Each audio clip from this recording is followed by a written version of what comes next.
Question time. Tonight we are in Glasgow. On our panel, Kate Forbes, the SNP government's Finance and Economy Secretary, the first woman to hold the office. MP for West Aberdeenshire and Kincardine since 2017, currently Vice Chairman of the Conservative Party with responsibility for the Young Conservatives, Andrew Bowie. And Assalam, an MP for 5 years. After losing his seat, he became a member of the Scottish Parliament and in February this year was elected leader of the Scottish Labour Party. Professor Heather McGregor, businesswoman and academic. For many years, the pen behind the FT's Miss Moneypenny Finance column, currently Executive Dean of the Edinburgh Business School at Heriot-Watt University. And Emmy, Olivier and Golden Globe winning actor, keeping his Scottish roots warm in films such as Rob Roy and Braveheart, currently entertaining us in the new season of the HBO television drama Succession, Brian Cox.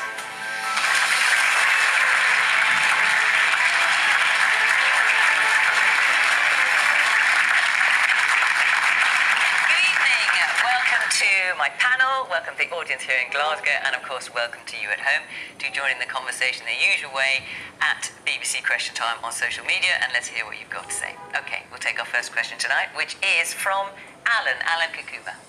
Thank you, Fiona.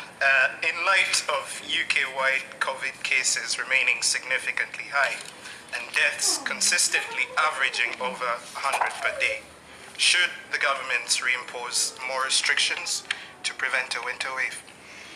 Andrew, more restrictions, should the government impose them, given how infections are rising? Well, thanks for the question.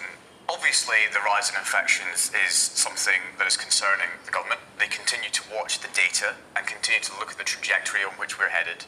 But we're very clear that the best way to beat this virus and to beat it back into submission, to allow the country to get on with its normal life, is to continue with the vaccine rollout and encourage everybody out there who's entitled to a booster vaccine to get that jab as soon as possible. If you haven't had the first jab, you haven't had the second jab, or you're entitled to the booster, please get it. And if you know a friend or a family member who's maybe reading something online about how the vaccine is harmful to their health, please have a word with them. Encourage them that the best way that they can protect themselves and their friends and family is to go out and get the vaccine. What about all the people who are saying they're trying to get a vaccine and they couldn't get one either because they couldn't get it through their GP or on the NHS app? Only yesterday, it was when I had a look to see if I could book one, it was saying only frontline healthcare workers. That has changed, but just today. That has changed today. We're taking steps. This is the booster, of course. This is the booster. That has changed. We're taking steps to make the booster much more easily available to all those people who need it. But as I said, the vaccine is our way through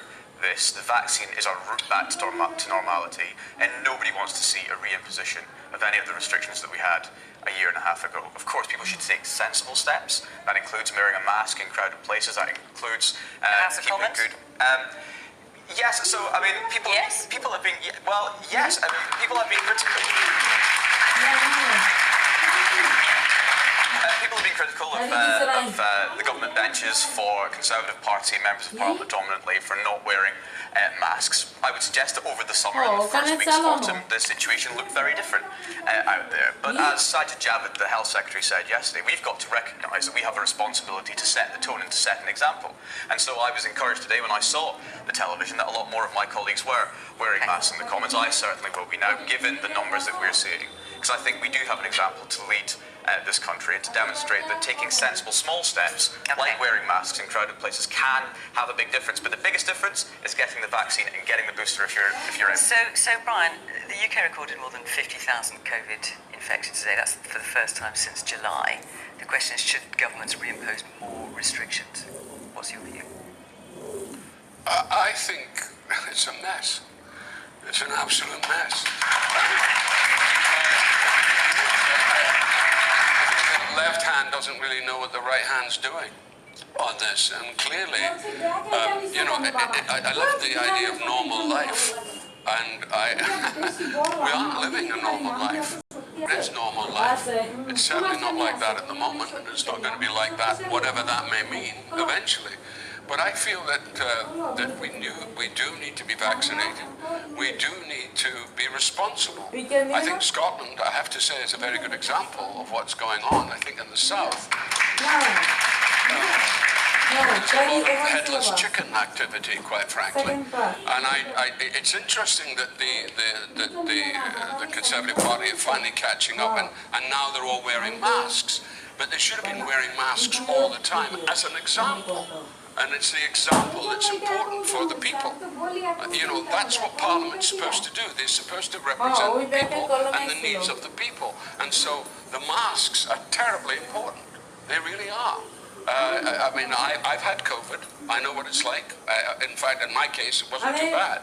But at the same time, I just feel that we are a bit lax. And we don't quite know what we want to do, what we're supposed to do. And I think we just have to be a little stringent in our whole policy on masks, particularly. Okay, lots of hands up. Listen, the man in the glasses. Thank you.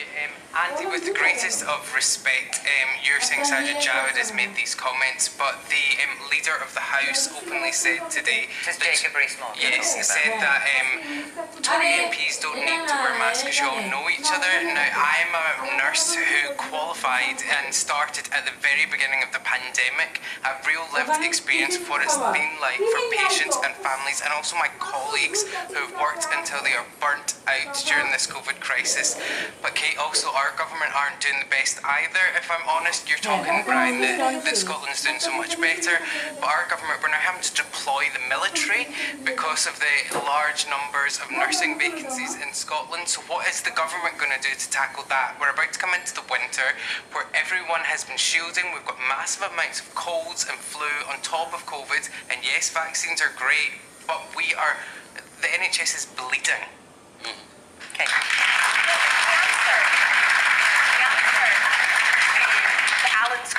Alan's original question is that the British Medical Association thinks that the answer is yes. That with Sajid Javid talking about cases potentially rising to 100,000, now is the time to implement Plan B. Now, let's be clear what Plan B is. Plan B is a lot of the things that are already in place in Scotland. It's things as basic as wearing masks in certain situations. Now, Andrew has just alluded to the fact that he would support the wearing of masks, so I'm not one to tell the UK government what to do, but why on something as basic as wearing masks? It's not particularly onerous, it's not the most pleasant of things, but I'd far rather we saw an implementation of basic things like that than to resume restrictions. None of us want to see significant restrictions on our lives. And what about the points that the man's here, man's making the glasses here? And I think the gentleman makes a really important point. We are about to go into winter. It's pretty cold already. We are seeing the fact that the NHS has remobilised, so it's dealing with normal cases, as it were. And if there is a significant increase in cases, then that will add pressure. Now, what we are seeing what's in Scotland... your plan B for that? What we're seeing in Scotland is over the last 4 weeks that case numbers have fallen. So although they are plateauing now, they're plateauing. Indeed, and they are falling just now. We want to continue that trajectory, and the way we do that is they're plateauing. Okay, just to be clear, they're plateauing infections. They are falling right now. We want to see them continue to fall. We want to see case numbers in Scotland continue to fall. They have fallen. I'm really sorry, they have fallen, but now they're plateauing. Yes, just so we're clear. Yes. So you've got masks, you've got vaccination passports, but they're still not dropping. Yeah. So what do you think you can do as Scottish Government to drive them down? Yeah, and I think there are a few things that we can continue to do. I mean, over 30 people died today from COVID. That's 30 families who are grieving the loss of a loved one. That is 30 people who we want to ensure can get the recognition they deserve, and the hope that we can re-emphasise the need for all of us to follow basic precautions, and the basic restrictions that are in place just now are all designed to keep us safe, and it's the least we can do for the sake of the NHS, the sake of our nurses, and ultimately to protect lives. Look, I think it's important to recognise that across the UK cases are too high. I think it's also important to recognise that Scotland had a spike 3 or 4 weeks earlier. That's partly related to the fact that our schools, it went back 3 weeks earlier than the English schools. So I think we've got to look at the pattern alongside that. But there have been fundamental errors made by a UK government, but also fundamental errors made by a Scottish government. And I'm sorry, Scotland should aspire better than just being a wee better than Boris Johnson and Jacob Rees-Mogg. The reality is, 12,000 of our fellow citizens have lost their lives to this crisis. A third of those deaths have happened in care homes. We were sending COVID-positive patients into care homes in Scotland. So what would your plan be now? Sending the virus to the very what would your plan be now? Is Labour Labour supporting moving to plan B? So I think... Keir Starmer doesn't appear to. I think plan B in itself is a recognition of a failure of plan A. And I think the government's got to get its plan With right. Labour support. And that means getting a coherent strategy. It means getting test and protect right. So we have test and protect here in Scotland. You have test and trace in Scotland. Similar system, just different title. Tracing people properly is really important. We're still not getting testing right across the country, so we can isolate the virus. So I'm not clear. So would you introduce Plan B now? No, I would invest in test and protect. I would get the vaccine rollout up, ramped up, rather than we know who's not vaccinated. We know where they live. We should be looking at door-to-door vaccinations. We should look at pop-up vaccination centres. Plan B is as basic as wearing a mask. Plan B is as basic as wearing a mask. I think it has to be more than just wearing a mask. So yes, a mask is important, and yes, leadership matters. So seeing parliamentarians giving lectures to the public about wearing a mask and then not wearing a mask themselves in Parliament sends a very negative message. So show leadership yourself, have a strategy, and also in Scotland, don't waste our time creating a vaccine passport scheme that doesn't work, that is a distraction. And yet that's on Plan B in England. And instead focus on investing in test and trace and getting testing right and getting vaccinations right across. There are lots of hands up, so Heather, I'll come to you in a second. Forgive me, I'm just going to get round the audience a little bit. Yes, the one there in the black and white skirt. Hi, I hear what you're saying about the vaccines and about masks and us trying to prevent getting COVID. However, at the moment, many people have COVID. They're phoning 111. They're phoning their GP saying phone 111. They're on the phone for at least an hour to get through to numerous people while they're ill on the phone.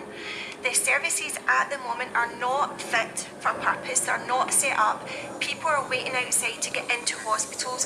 It really is a bad time at the moment if you have COVID. And that is, so what is the government doing knowing that we're actually going to get worse?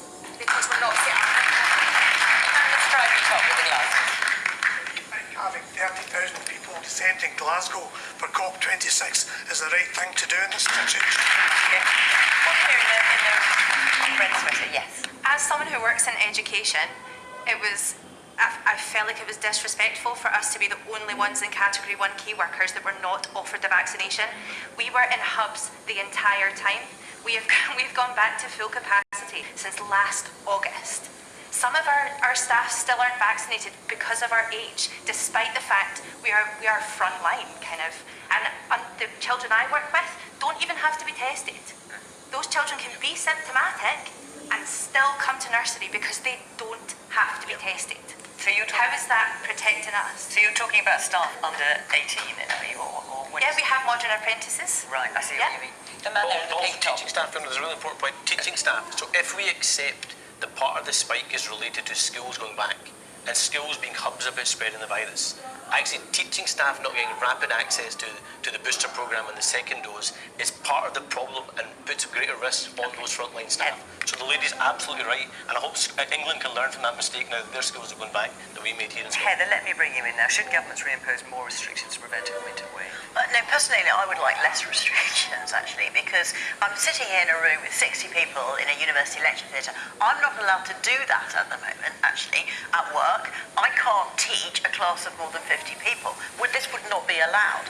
And what I would like to see is all of the correct precautions that we're taking in Scotland, I think are very good. We have masks in public places. We enforce that everywhere in the university.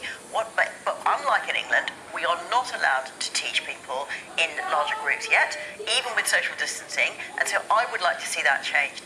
You've got to remember that education in Scotland, higher education in Scotland, it generates millions and millions of pounds and lots of jobs.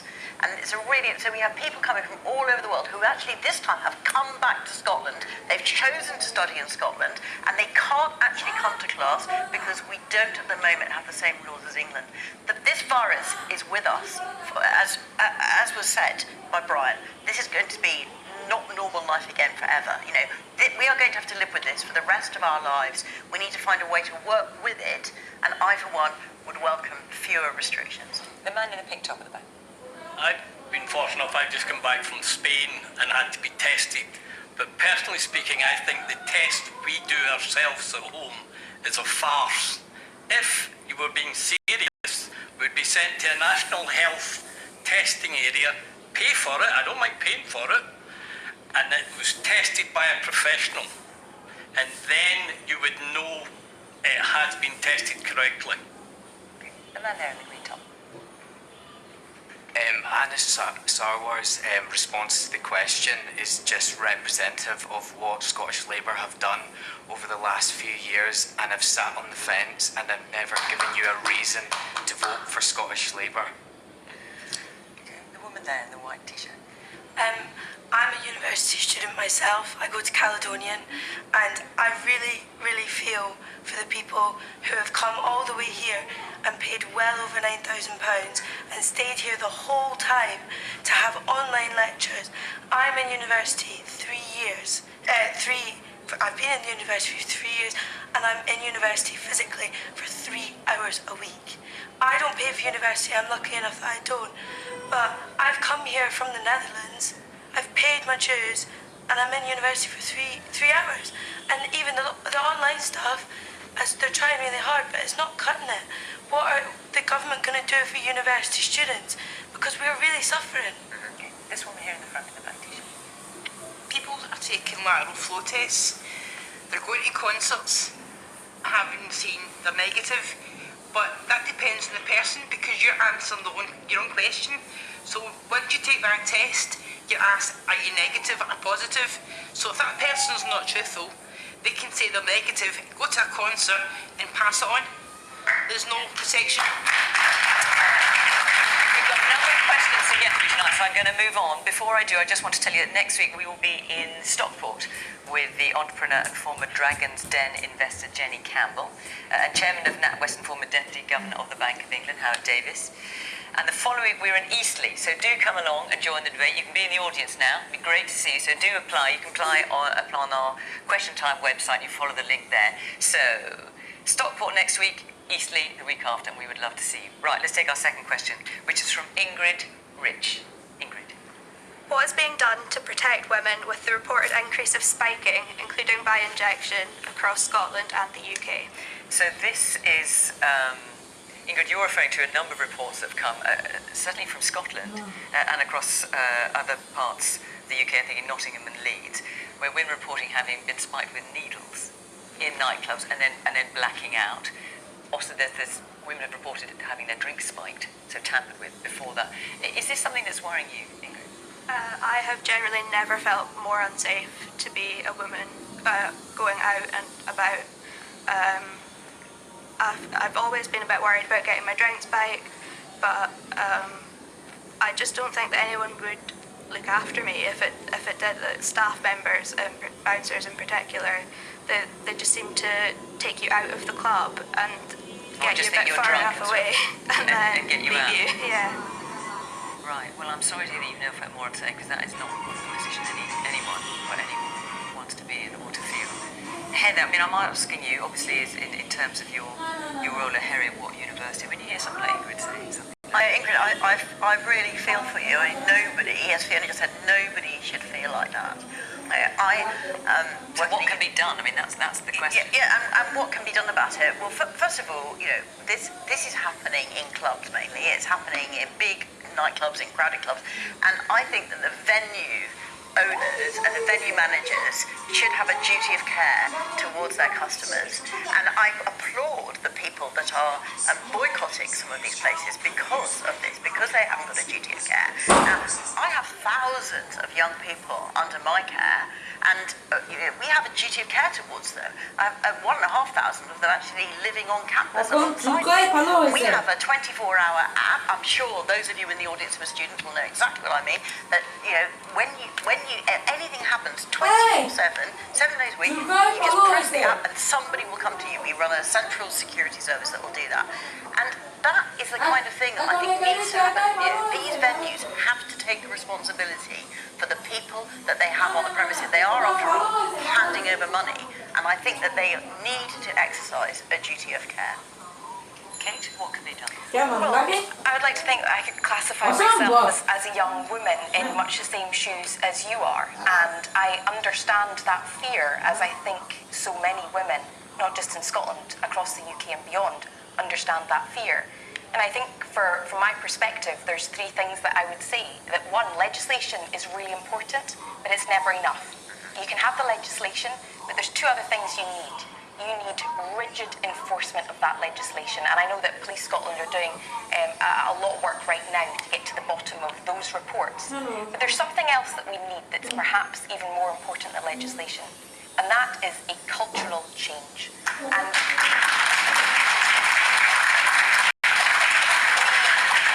Police Scotland recently produced a hugely powerful video aimed at men who are, I have a lot of men in my life who I love dearly, my father, my husband, but men need to be in a position to be empowered to call out other men who are not behaving as they should be behaving.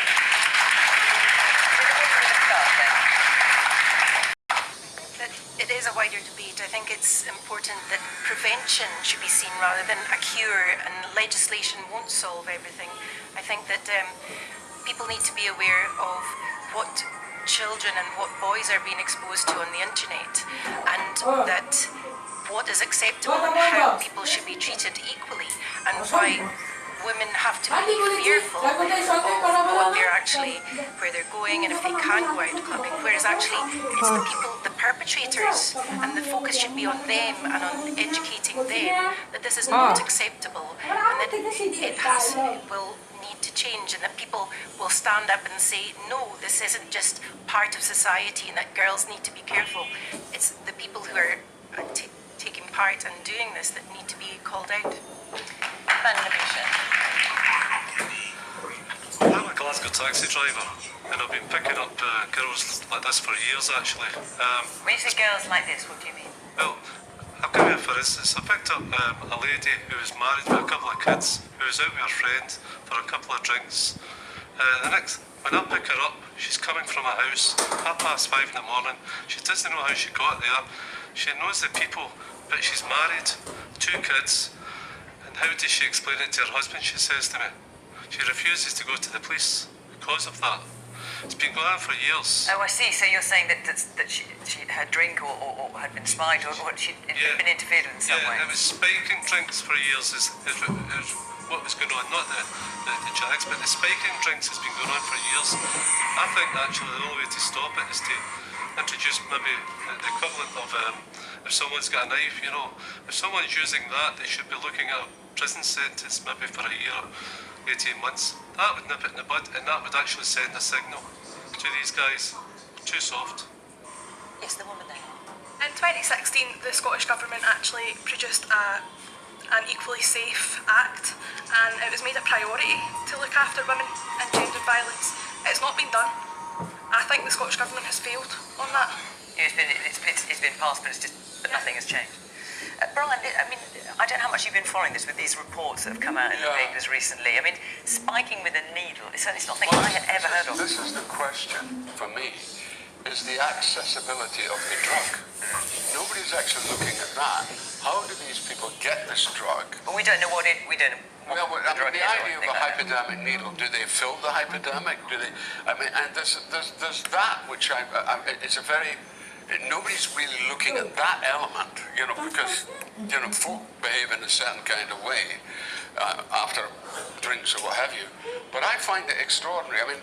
The idea of what this drug is and how the accessibility of this drug is, and where are they getting the drug from? Where is it? Who's giving this drug? And I feel that we're not looking at that because we know that people are going to behave in a certain way, and it's terrible. It's just dreadful.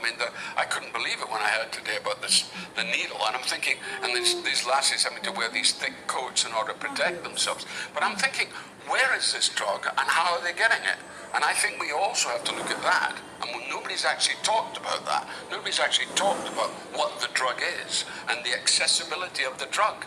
And I think if you can start to go down that route, apart from the obvious other routes, then perhaps we'll begin to understand what it is that's going on. So look at the toxicology of it, perhaps. Yes, absolutely. I think Kate's right. It's about legislation, but more importantly, it's about culture. And we passed a hate crime bill in the last Parliament, but we didn't include the largest hate crime, which is sexism and misogyny, in that hate crime bill, which I think was an absolute failure. And I think that's something that should be done. I think there's a more fundamental point here. Yes, the spiking is horrific, and we've got to take the urgent and immediate action to address it. But let's be honest about this. Every single day, there are women in our country who have to think twice before they walk down certain streets. who have to look over their shoulder when they're out on a Friday or a Saturday night, who have to double check the charge on their battery, who have to think about how they travel to and from places. And so we've got to address that fundamental issue. And for those that think the answer to this is women thinking about how they change their behaviour, I'm sorry, frankly, that's wrong. Men need to think about how they change their behaviour.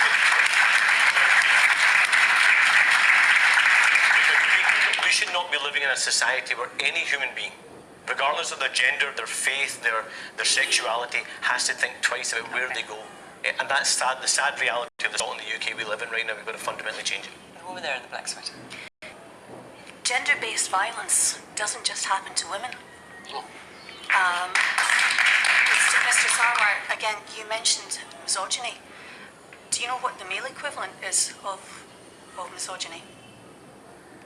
It's misandry. There's actually a word for it.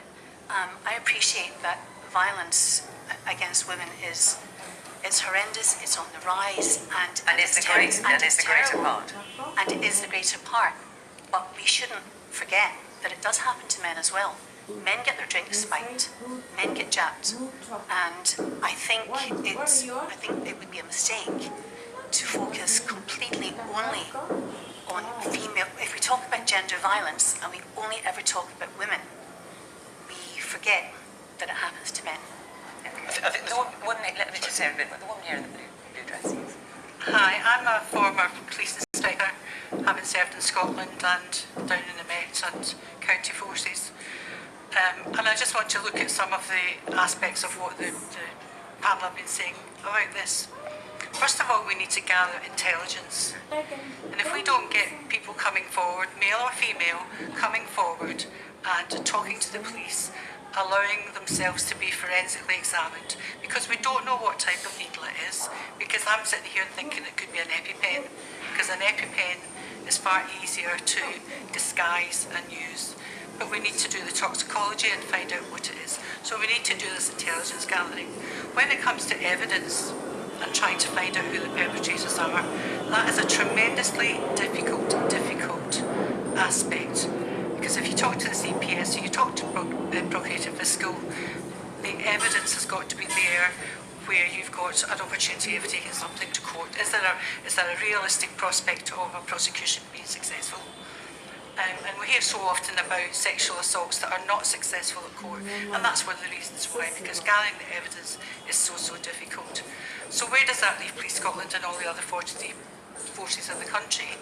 It leaves them thinking about how can we use things that we've used before to support people who want to come and report things, relatives of people who want to come and say something's not right about this. And the intelligence format is so important in that respect. Otherwise, we might never ever get to the bottom of this. Andrew, what is being done to protect women with reported increases spiking across the UK? Well, firstly, it's absolutely horrific. The stories that are coming out over the last few days, and I pay huge tribute to, I think it's the University of Edinburgh, the Girls' Night In campaign, who are boycotting venues to sort of shine a light on this. I mean, I feel a great sense of, well, I feel quite ashamed actually, in the same way that I felt ashamed when, after the tragic murder of Sarah Everard, so many of my female friends and family members tell stories, oh yeah, I felt, uncomfortable walking home one night a few weeks ago, and as a man, I just had no idea. How is it possible that you had no idea? Because so many of them were just, for whatever, have so ashamed to talk about it. They didn't go to the police, didn't want to talk about it. They felt stupid talking about it. I think this is wrong, and that's where Kate is absolutely right. This is a culture change, a shift that we need in this country. We need to educate men into the dangers that women face going out, that they shouldn't face. As Anna said, you shouldn't be afraid to go about your business, go on a night out, and feel scared to go home, or feel scared to ask a policeman for help, or whatever it is. And so we do need a culture shift. We should also be clear that these men who are going into clubs and spiking these drinks, or using hypodermic needles, or EpiPens, as you suggest, these are vile, pernicious individuals who are going to take advantage of young, vulnerable women, and they should get everything thrown at them that we can throw them in this country. But yes, we need an education shift, we need a culture shift, and we as men can be much more aware of the dangers that so many women in this country feel that they face going about their daily business. Okay, I'm going to take another question from Dan. Dan, where are you? as COP26 approaches, could you tell us, in the situation of an independent Scotland, would you put the economy or environment first when choosing what to do with the domestic oil industry? Okay. It doesn't need to be exclusive, I don't think. I don't think it's one or the other. One of the great opportunities over the next 3 weeks, in my humble opinion, are the economic opportunities that come for Scotland as a result of that just transition. Now, sadly, not all the levers are within Scotland. We saw a decision made this week. One of the greatest opportunities for Scotland was the Acorn project, carbon capture and storage in the northeast, the most well-advanced project, the most cost-effective project. We were sincerely hoping that the UK government would invest the £1 billion that had been promised, and instead that money is going to projects in England. And I think the BBC reported it as jaw-dropping. Now that could have created several thousand I don't jobs. think the BBC would have expressed that opinion, it may have been someone in a BBC report said it was jaw-dropping. It was jaw-dropping, indeed.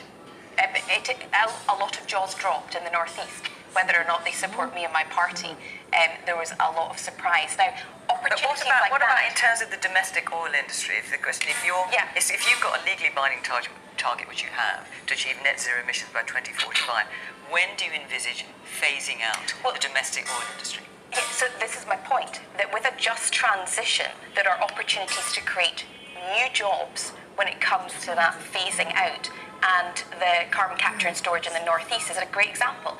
You've got the infrastructure there from the oil and gas industry, you've got the skills there, you've got a lot of the investment there. Now, if you take that and redeploy that through something like carbon capture and storage with the investment behind it, but the key is you need the investment behind it, then you're creating jobs as we make that just transition.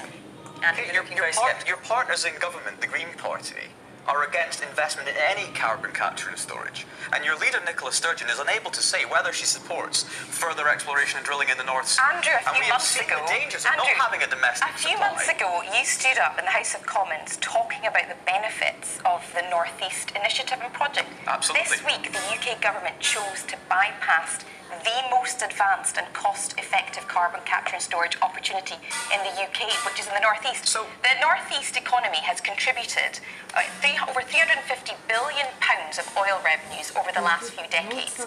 All it would have taken is £1 billion to contribute, to donate, to invest in the northeast to ensure that we do see that just transition from oil and gas to new economic opportunities, and that did not happen. It's okay, it's the Conservative government in London that is investing £16 billion in the transition fund to move us into this new renewables future. Yes, in the northeast of Scotland, we've invested in the Oil and Gas Technology Centre in Aberdeen, the subsea hub of excellence, which is going to be created in my constituency. £2.3 billion of tax relief for companies operating out of Aberdeen to make the North Sea the most attractive basin in which to invest in the world. And in terms of carbon capture and storage and the Scottish cluster and the Acorn project, of course, it was disappointing that it didn't achieve Tier 1 status, but it is a reserve cluster. It does mean that it still remains in the programme, and the UK government has spent £31 million already working with the Scottish cluster, and I hope that we can advance the time frame, because we're going to need much more than the 2 Tier 1 projects if we're going to be serious about developing this technology,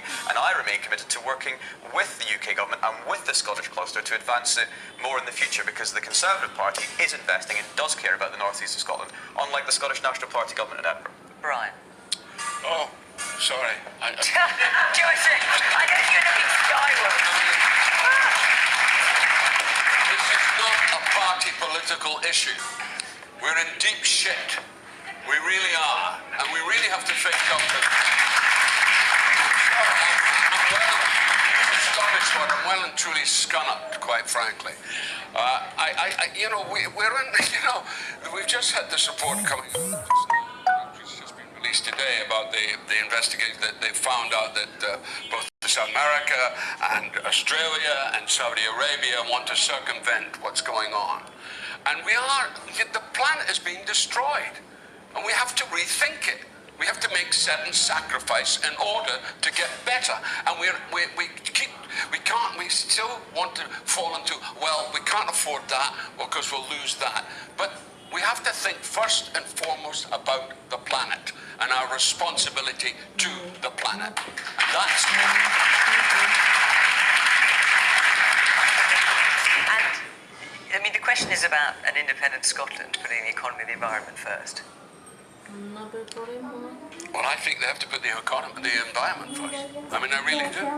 I think that's the advantage that we can. I mean, we're a small country, and we could show example. Now, the Saudis are not going to do it. Australia's not going to give up their coal that easily. And we can do that. The great thing about our country is we are the particular, and we're small, and we can actually we can make those sacrifices, because ultimately we can afford it. So phasing out the oil. Yeah, but we only make those advances in technology through private investment and private funding. And you just have to look at the work that's being done by companies in the Northeast, in Aberdeen, in these brand new technologies that are coming on stream and are really going to power our way towards net zero in 2050, to driving down our carbon emissions. And by the way, the UK's got a very good story to play. We're leading the G20 in terms of cutting our carbon emissions. We have to do better. I agree with you. We do have to go further and faster. And it's not a particle game. You're absolutely right. The woman back there in the red top. Yes, you. Hi, the infrastructure was in place already in Scotland, and it just had to be reversed. And once again, I believe Scotland have been overlooked by Westminster in their decision making, and it's one more reason why I would vote independence. I would be so proud for there to be an independent Scotland, and there's only one thing that I kind of sigh about when it comes to the Scottish Government as it is, and that's, you know, we had a perfect setup there for carbon capture, and I do feel we've been overlooked yet again, but animal agriculture is the second biggest cause of climate change before transport, and not only has the UK government ignored it, but Scottish Government is continuing with that, and I think we've done this with the energy industry. We've left it too long, and only now are we prepared to stand up to these industries and say, we need to do something different. We need to stop listening to lobbyists and put the real issues first. Are we going to ignore that with animal agriculture, or are we going to start to make proper, just transitions now, because it is already too late?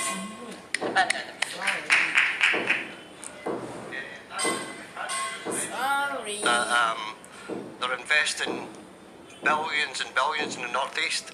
That's just to cover up what he actually sold away. He allowed the UK government to take that money out of Scotland and invest in the north of England.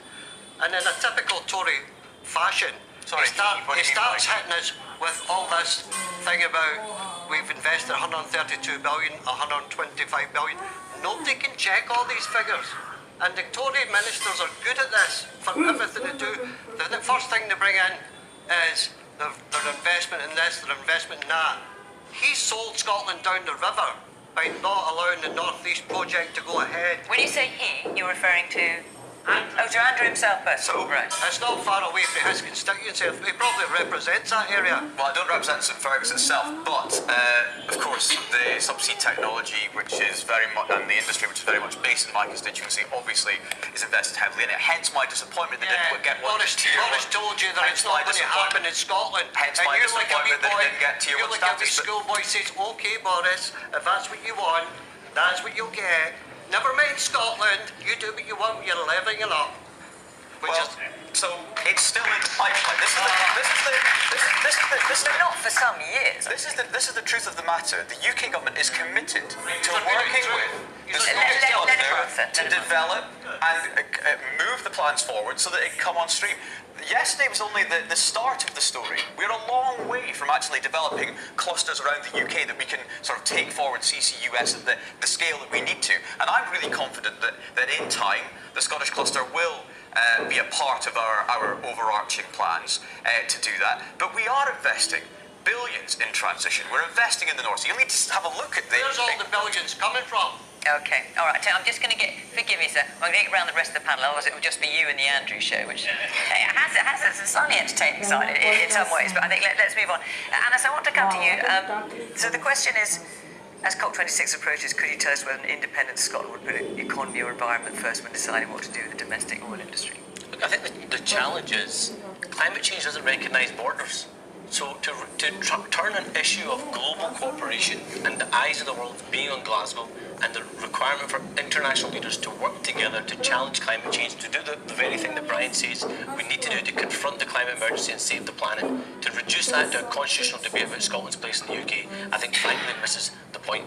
The reality is we have two failing governments in Scotland when it comes to climate change. We can't repeat the mistakes of the mining industry when entire communities were decimated and there wasn't a pathway to alternative employment. We can't make that same mistake in the North East. The UK government should be doing more in terms of that carbon capture project in the North East, but also the Scottish government can be doing more. The Scottish government promised that we would have 130,000 green jobs by 2020. We've actually only created 21,400 green jobs in Scotland with the powers that we already have. So what we need to do is take the opportunity of COP26 when political leaders both at home but abroad also stop talking the rhetoric of climate change and actually turn it into meaningful action so we can change the planet. That means leading by example. That means when we talk about integrated public transport so we can get people out of gas-guzzling vehicles, we don't cut routes in Scotland at the same time, meaning that our rail workers are going to be going on strike in Glasgow at the very time when international eyes are on us. When we talk about protecting the global environment, it means not cutting the environmental budget here in Glasgow, meaning our cleansing workers are going to be going on strike during COP26. That's an idea of shame and embarrassment for our city and for Scotland, and I think we can do frankly better than that. Heather. Well, I think it's very sad that we are focusing on the things that divide us, when actually what we should be focusing on is the things that unite us. And I think every single person in this room would want a better planet and a stronger environment. But in my experience, the way to get that is a strong economy. So it's not an either or. You have to have one and the other. And actually there are things that we could all do to make that happen, because we're not going to get a stronger environment by working out where the carbon capture goes or using another reusable coffee cup. What will really make the difference is massive innovation. And massive innovation does not happen. It's the kind of stuff that's going on in the labs of universities all over Scotland right now. And it doesn't happen without somebody funding it. And it will not be enough for governments to fund it. We need private capital to fund it. So you need a strong economy to deliver a strong environment. And I and everybody here with a private pension fund for a start should be putting their foot down about where that money is invested, because it needs to be invested for the long term. And you need to be investing now for 30, 40, 50 years away. So personally, I don't think there is a choice to be made between the environment and the economy, because you need a very strong environment to support the economy, and you need a very strong economy to support the environment. I'm going to take another question from Anmar Al-Ansari. What, if any, further protections should politicians have in light of the events of last week? Anas. Look, I think the fundamental thing to say is nobody should feel unsafe at work, and certainly no one should be killed at the work, regardless of what sector they work in. Have you felt unsafe at work? I know there was an incident when you very first started campaigning. I've had some pretty high-profile cases around threats I've left on my office phone, threats that have come on YouTube videos, threats that have been sent through the post. And you were punched, weren't you, when you first started campaigning? I was punched as a teenager in a racist incident. My earliest political memory is waking up and going out to school and seeing a letter on my front porch and opening up, and there was a picture mocked up of my mother with tied to a chair with two guns pointed to her head, and cut out letters saying bang bang, that's all it takes. And that was a message from, at that time, Combat 18, who were upset about the fact that we might be on the verge of electing Britain's first Muslim Member of Parliament, who was my father at the time. So we've seen threats against politicians, we've seen attacks on democracy. What do we do about it? One part, I think, is recognising that, of course, politics is going to have high emotions, and of course there's a place for anger in politics as well. I think the challenge for all of us, though, is not to allow that anger and that emotion to turn into dislike and hatred. We all have very different political views on the stage, myself, Andrew, and Kate in particular. But that doesn't mean that we have to dislike each other or hate each other in the process. We can be very civil, but still be angry and passionate about our politics. The further thing I would say is we can't escape the fact that our public discourse, our political discourse, also is part of the problem. Too much of our politics is about othering communities. It's about dehumanising other people. and it's about creating divisions amongst ourselves. We challenge the politics of anger with the politics of empathy. We challenge the politics of division with the politics of unity. And we challenge, frankly, a politics of despair that we feel as a society and a country with a politics of hope. We are going to continue to see these horrific threats, and I hope not in terms of horrific incidents itself. So yes, there's a wider issue about individual protection, and look, we're all family members, our families are concerned, our staff are concerned about their own safety, but I think there's a fundamental issue here about how we do politics, how we protect our democracy, and how we keep that fundamental importance in our democracy of face-to-face contact, and recognising that our politicians are there to serve the people and be accessible to the people, not be separate from the people. So the question, Andrew, is what, if any, further protection should there be in the light of obviously terrible killings? Yeah, I can't help thinking that this time last week David was in his constituency in Southend, preparing for a very normal Friday in many respects for members of Parliament, members of the Scottish Parliament, hosting a constituency surgery where I'm sure he felt as safe as